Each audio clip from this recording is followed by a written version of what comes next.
सर्वोदय नमस्कार। इस वीडियो में हम लोग चैप्टर 3 के बारे में बात करेंगे। चैप्टर 3 हमारा क्या है? हम लोग बात करेंगे चैप्टर 3 के बारे में। और चैप्टर 3 हमारा क्या है? तो एटम्स, मॉलिक्यूल्स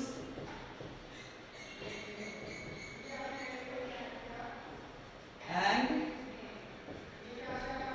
आयंस। लेकिन इसके बारे में बात करने से पहले हम लोगों को कुछ चीजें जान लेनी चाहिए। जैसे कि एक चीज हम लोग सभी जानते हैं कि पूरे पृथ्वी पर नेचर ने सिर्फ इंसानों को सोचने का हक दिया है। हम लोगों को इतनी काबिलियत मिली है कि हम लोग सोच सकते हैं। अगर कोई इवेंट होता है, कोई भी चीज घटती है, घटना, तो हम लोग सोचते हैं कि उसके बारे में कि वो क्यों हुआ, कैसे हुआ और किस तरह से किया जा सकता है ना। यानी ये सोचने की क्षमता सिर्फ हम इंसानों में मिली। तो इसी क्षमता को हम लोगों ने विज्ञान का नाम दिया। विज्ञान में क्या है? तो कोई भी चीज होता है तो हम लोग उसमें तर्क लगाते हैं, उसके बारे में सोचते हैं, ठीक है, और उससे बेहतर करने की कोशिश करते हैं साइंस के तरीके से, ठीक है। साइंस इसी को कहते हैं। अब साइंस की जब बातें हुई तो पहले से साइंस इतना कॉम्प्लिकेटेड नहीं था जितना अभी है। पहले साइंस सिंगल था, यानी सिंगल सब्जेक्ट था, सिंगल टॉपिक था। लेकिन क्या हुआ, जैसे जैसे समय बीतता गया, हर चीज के बारे में बहुत सारी बातें हम लोगों को पता चली, ठीक है, बहुत सारी बातें पता चली। उस हिसाब से हम लोगों ने क्या किया, साइंस को डिवाइड कर दिया। डिवाइड क्यों किया? ताकि हर पार्ट के बारे में हम लोग डिस्क्रिप्शंस बहुत ज्यादा विस्तार से जान सके, ठीक है। अब उसके बारे में थोड़ा सा हम लोग जानेंगे। पहले साइंस अकेला था, लेकिन जैसे जैसे हम लोग का नॉलेज बढ़ता गया, जैसे जैसे समय बीतता गया, इंसानों ने बहुत सारी चीजों की खोज की, ठीक है। तो हम लोगों ने सबसे पहले साइंस को दो पार्ट में बांटा।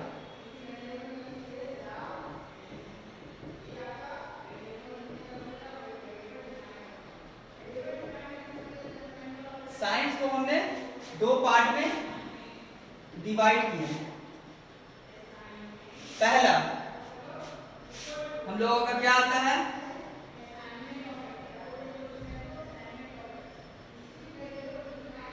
बायोलॉजी।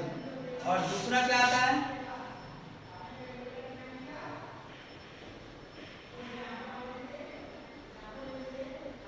Physical science.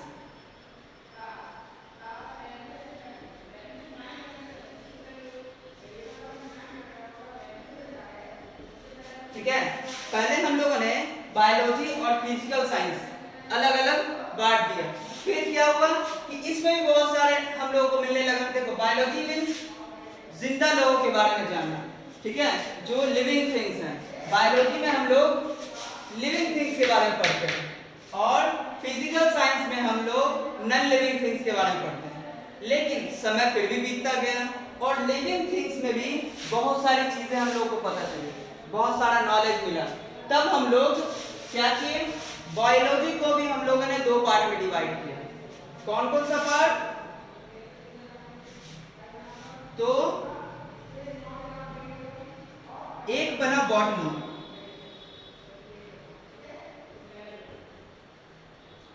और दूसरा जियोलॉजी।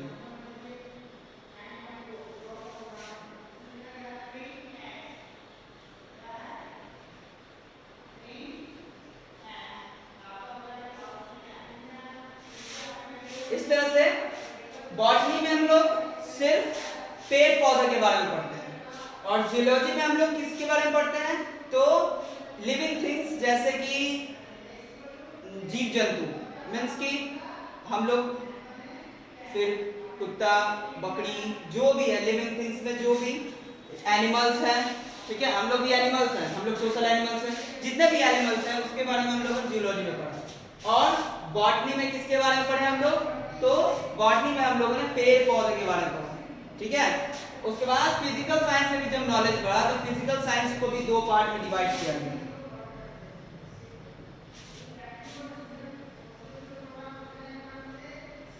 फिजिकल साइंस का पहला आता है फिजिक्स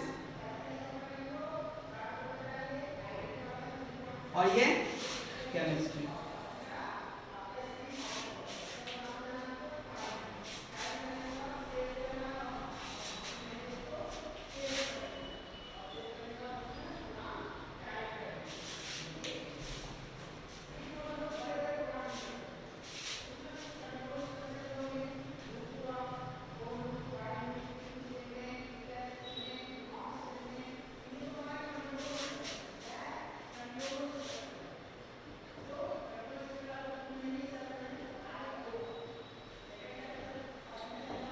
इस तरह से हमारा साइंस डिवाइड हो गया और जैसा अभी हम लोग देख रहे हैं वैसा है।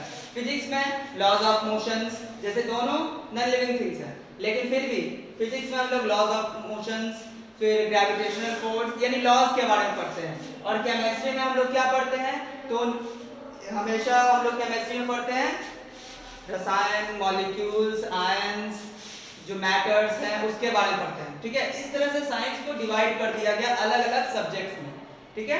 अब हम लोगों का जो चैप्टर है, क्या चैप्टर है हम लोगों का, तो chapter 3 atom, molecules and ions, ठीक है। इसके बारे में हम लोग जानेंगे। तो बहुत सालों पहले एंशिएंट टाइम, पुराने जमाने में क्या था कि लोग क्या सोचते थे, लोग सोचते थे कि कोई भी चीज, कोई भी एलिमेंट, कोई भी मैटर जो है वो 5 तत्वों से बना हुआ है, ठीक है। 5 एलिमेंट से कोई भी चीज बनी हुई है। पुराने जो थिंकर्स थे उन्होंने ऐसा बताया। कौन से 5 तत्व थे, तो पहला वायु, दूसरा आकाश यानी एयर, फिर स्काई, फायर यानी अग्नि, आग, उसके बाद फिर अर्थ मींस मिट्टी, और 5वां क्या था, वाटर, ठीक है। कौन, हाँ, तो 5 तत्व कौन कौन से थे, अर्थ, वाटर, फायर, एयर, स्काई, ठीक है। अर्थ, वाटर, फायर, एयर, स्काई यानी मिट्टी, जल, आग, हवा और स्काई यानी आकाश। इन 5 तत्वों से मिलकर बना हुआ है, ठीक है। फिर समय बीतता गया तो और भी चीजों के बारे में पता चला, ठीक है। एलिमेंट्स के बारे में पता चला, मॉलिक्यूल्स के बारे में पता चला, एटम्स के बारे में पता चला। अब हम लोग उसी को कंटिन्यू आगे करेंगे, ठीक है।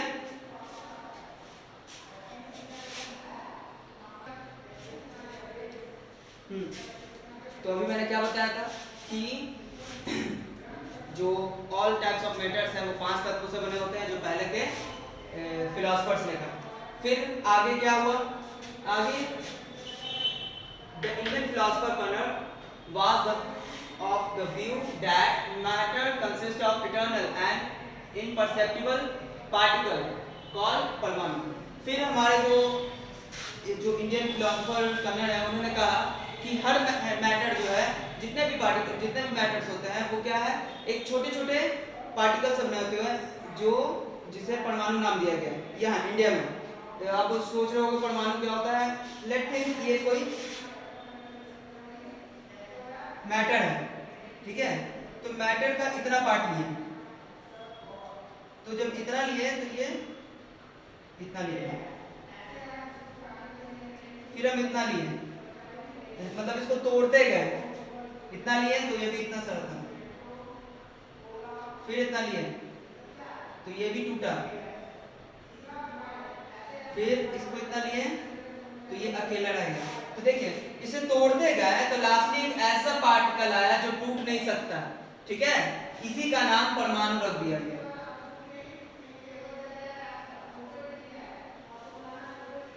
ठीक है। ये क्या है, तो एक मैटर था जिसे हम लोग तोड़ते गए तो लास्ट में एक ऐसा पार्टिकल आया जो टूट नहीं सकता, जिसका नाम हम लोग परमाणु रखा। जो फिलोसफर कन्नड़ थे उन्होंने यही कहा। फिर the Greek philosopher Democritus and Leucippus called this ultimate particles atom. और जो हमारे ग्रीक फिलोसोफर थे, उन्होंने इसका नाम एटम रखा। क्लियर है एटम के बारे में? यानी कि एक मान लो कि यही कोई चीज है, इसको तोड़ते जाएंगे तो एक ऐसा पार्टिकल आएगा जिसको और हम लोग डिवाइड नहीं कर सकते हैं, तो वो जो पार्टिकल आया वो हमारा एटम है। अब इसके बाद जैसे कि ज्यादातर फिलोसोफर्स जो थे पुराने जमाने के, उन सब का थिंकिंग सेम था, उनका आइडिया सेम था, ठीक है, लेकिन उस आइडिया को प्रूफ नहीं कर पाए थे वो लोग। इसी वजह से उस आइडिया को बहुत दिन तक इग्नोर कर दिया गया, बहुत दिन तक लोगों ने उस पर ध्यान नहीं दिया। Since these theories could not be tested experimentally, they remained dormant for a long time. They were revived only at the end of 18th century when Anthony Lavoisier laid the foundation of modern chemistry by formulating two important laws of chemical combination. तो ये dormant रखा गया था, means की किसी ने भी उस पर ध्यान नहीं दिया, ठीक है, लेकिन 18th सेंचुरी के इंड में लेवोजियर नाम के एक साइंटिस्ट आए, उन्होंने केमिकल कॉम्बिनेशंस पे दो लॉज बताए, ठीक है, उन्होंने सीधा बताया इन दोनों लॉज, ये दो लॉज हैं जो हर केमिकल कॉम्बिनेशन में फॉलो होता है, ठीक है, और कोई भी केमिकल कॉम्बिनेशन जो होता है वो इन दो लॉज को फॉलो करते हैं, ठीक है। तो लेवोजियर ने सबसे पहले हम लोगों को क्या दिया, लॉ ऑफ केमिकल कॉम्बिनेशन। ये चीज एग्जाम में पूछ सकता है कि केमिकल कॉम्बिनेशंस के लॉ किसने दिए थे, तो वो किसने दिया था, Antoine Lavoisier. Is that clear? Antoine Lavoisier ने क्या किया था, दो लॉ दिया था, किस चीज का, तो केमिकल कॉम्बिनेशन का। अब हम लोग उन दोनों लॉज के बारे में पढ़ेंगे। एक बार रिवाइज करते हैं पहले के जो साइंटिस्ट थे, पहले के जो फिलोसोफर थे, उन्होंने सबसे पहले क्या बोला था कि कोई भी मैटर 5 तत्वों से बना होता है, कितने, 5 एलिमेंट से बने होते हैं, ठीक है। फिर उसके बाद क्या हुआ, हमारे फिलोसोफर ने क्या कहा कि कोई भी चीज जो होता है वो छोटे पार्टिकल्स, यानी जो और टूटा नहीं जा सकता, परमाणु उससे बनता है, ठीक है, और ग्रीक फिलोसोफर ने उसी परमाणु का नाम एटम रखा। फिर आगे क्या हुआ, फिर क्योंकि ये थ्योरी प्रूफ नहीं किया जा सकता था एक्सपेरिमेंट के तौर पे, इसी वजह से इनको डोरमेंट रखा गया, इस पे किसी ने ध्यान नहीं दिया, इग्नोर कर दिया गया।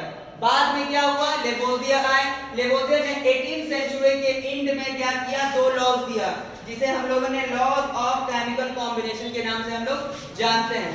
केमिकल कॉम्बिनेशन का लॉ अब हम लोग आगे पढ़ेंगे।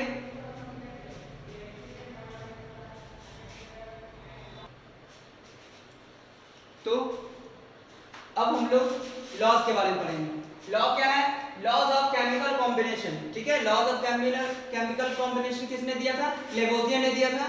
इसमें दो लॉज थे, पहले मैंने बता चुका हूं। देखते हैं पहला लॉ क्या है। पहला लॉ है the law of conservation of mass and matter.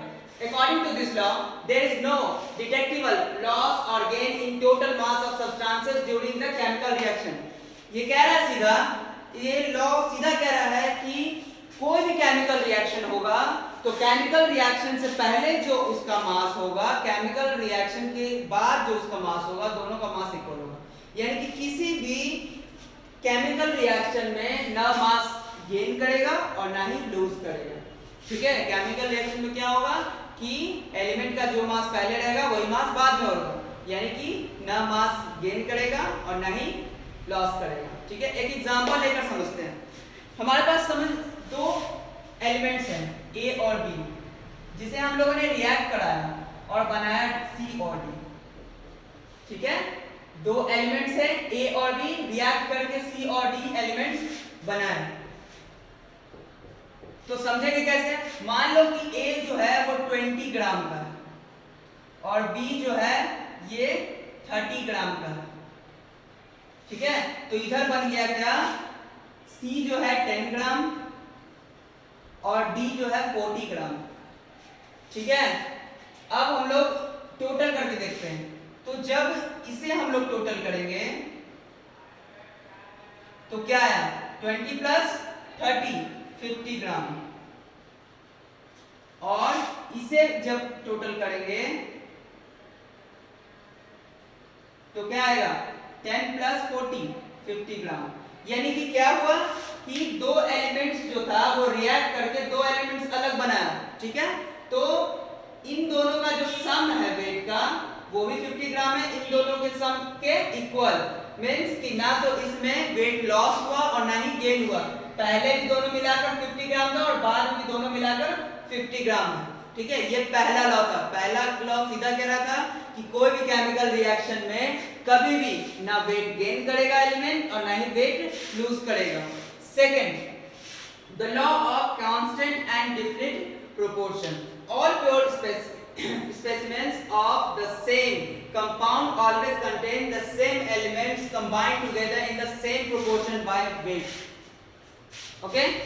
Means कि कोई भी एलिमेंट जो रहेगा वो जब एक दूसरे से कंबाइन होगा और कोई नया कंपाउंड बनाएगा तो हर जगह वैसा कंपाउंड जो होगा उसमें उसका वेट हमेशा एक डिफिनिट प्रोपोर्शन में होगा, एक फिक्स प्रोपोर्शन होगा, उतना ही प्रोपोर्शन हर जगह मिलेगा।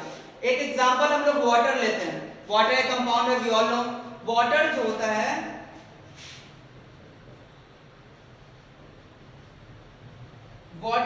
होता है वो हाइड्रोजन के दो मॉलिक्यूल और ऑक्सीजन के एक मॉलिक्यूल से बनता है, H2O, ठीक है।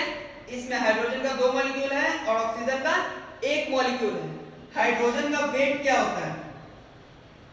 वेट ऑफ हाइड्रोजन क्या होता है? 1 AMU।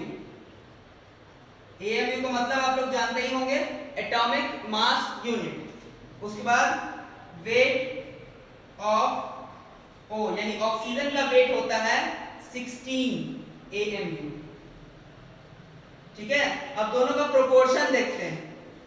तो प्रोपोर्शन जब देखेंगे हम लोग H/O का तो क्या आएगा? 2/16। क्यों? क्योंकि यहाँ H2 है, ठीक है। तो 2/16 मीन्स 1/8, यानी कि हाइड्रोजन और ऑक्सीजन का रेशियो क्या है? 1:8। किसमें? तो वाटर में। अब हम लोगों ने देखा वाटर में यहाँ पर क्या आया?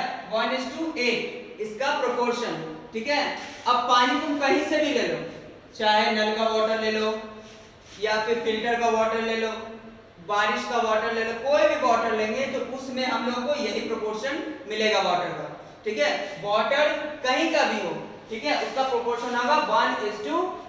ये इसका सेकेंड लॉ था। Is that clear? फिर से एक बार देख लेते हैं। पहला क्या था? Law of conservation of mass and matter. Means कि जब दो केमिकल्स, दो एलिमेंट्स आपस में रिएक्ट करेंगे तो ना तो उसका मास गेन होगा और ना ही लॉस होगा, ठीक है। पहले दोनों एलिमेंट्स का ऐड करके सम करके जितना मास होगा वही बाद में भी होगा। सेकंड क्या था? Law of constant and definite proportion, यानी कि कोई भी कंपाउंड जब कोई भी एलिमेंट जब कंपाउंड बनाएगा तो उसका उस कंपाउंड में जो प्रोपोर्शन होगा वही प्रोपोर्शन सारे कंपाउंड में उसका होगा, ठीक है। वो कंपाउंड कहीं भी रहे तो उसका प्रोपोर्शन वही होगा। ये इसका सेकेंड लॉ था। अब सेकेंड लॉ जब बन गया इसके बाद भी हम लोगों को बहुत सारी चीज क्लियर नहीं हो रहा था, ठीक है। लेवोजियर के इन दो लॉ से बहुत सारी चीजें क्लियर नहीं हुई। फिर आए हमारे डाल्टन, ठीक है। डाल्टन जो थे उन्होंने एक थ्योरी दिया जिसे एटॉमिक थ्योरी कहते हैं। अब हम लोग पढ़ेंगे डाल्टन्स एटॉमिक थ्योरी। ये बहुत इंपॉर्टेंट है, ये दोनों तो इंपॉर्टेंट है ही, ये सब लर्न कर लेना, ठीक है। डाल्टन्स एटॉमिक थ्योरी अब हम लोग पढ़ेंगे नेक्स्ट वीडियो में। तब तक के लिए आप लोग इन दो लॉज को याद रखिए हमेशा। फिर इससे पहले जो इंट्रोडक्शन मैंने बताया उसको ध्यान में रखेंगे, ठीक है। और नेक्स्ट वीडियो में हम लोग डाल्टन्स एटॉमिक थ्योरी पढ़ेंगे, ठीक है। तब तक के लिए घर पे सुरक्षित रहिए, हाथ रेगुलर धोते रहिए और सेफ रहिए। इधर उधर ज्यादा नहीं निकलिए, जब तक जरूरत ना हो तब तक बाहर ना निकले तो आपके लिए ही अच्छा है, ठीक है। और जिस तरह से ये बीमारी फैल रही है, बहुत ज्यादा एहतियात बरतने की जरूरत है। Thank you.